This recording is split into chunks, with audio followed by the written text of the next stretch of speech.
Every athlete dreams of glory, of reaching the top and staying there.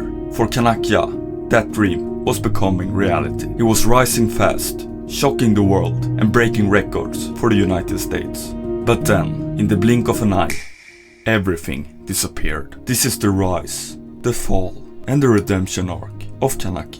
Kanak's story began like many others, a kid with talent, hard work and a dream. But unlike most, he never stopped climbing. From cadets to juniors and then to men's level, Kanak kept winning. At just 16, he became the youngest American to play at the 2016 Olympics in Rio. By Tokyo 2020, he was back again, carrying the hopes of his country. And by 2021, he reached the World Championships quarterfinals on home soil in Houston. People said it was a fluke, that he had an easy draw, but in 2022, Kanak proved it wasn't luck. In Singapore, he defeated the world number 4, Tomokazu Harimoto. He racked up win after win, barely losing outside of the top 20 all year. For Kanak, everything felt unstoppable, until September 2022. That month, Kanak missed his third out of competition drug test. During the investigation, Kanak kept competing, thinking that this would be overlooked. The decision came in December, 12 months suspension, later changed to 17 months. From the very top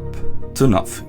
Imagine it, one moment you're ranked amongst the best in the world, the next you're banned from competing, banned from training freely, stripped of everything. He admitted he even questioned his purpose in life. 17 long months away from his everything. But time has a way of testing champions, and Kanak used it to reset, to reflect, to prepare. Because when the suspension finally ended, Kanak was ready. His first WTT tournament coming back was the Düsseldorf feeder. He couldn't see it that it was his first time coming back, because he played like an absolute beast, destroying top level players round after round and then defeating An Ye-eun 3-2 in the final. Kanak was back and he looked stronger than ever. But his greatest moment came under the brightest lights, the Paris 2024 Olympic Games. Round by round, he fought his way through.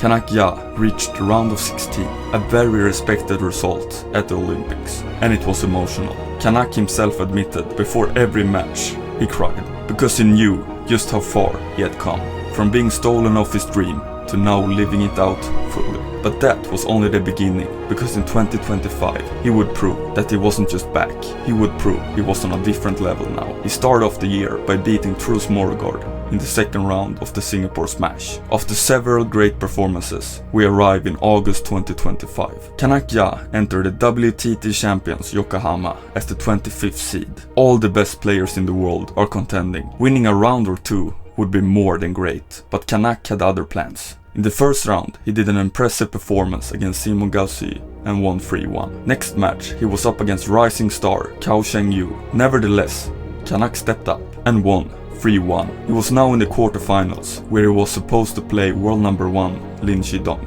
but he had been beaten by Dan Q in the round of 16. So Kanak was playing world number 13 in the form of his life. This would be tough, but when the match started, you could see that Kanak was pumped up. He was determined to reach further, and after making the last receive, it was done.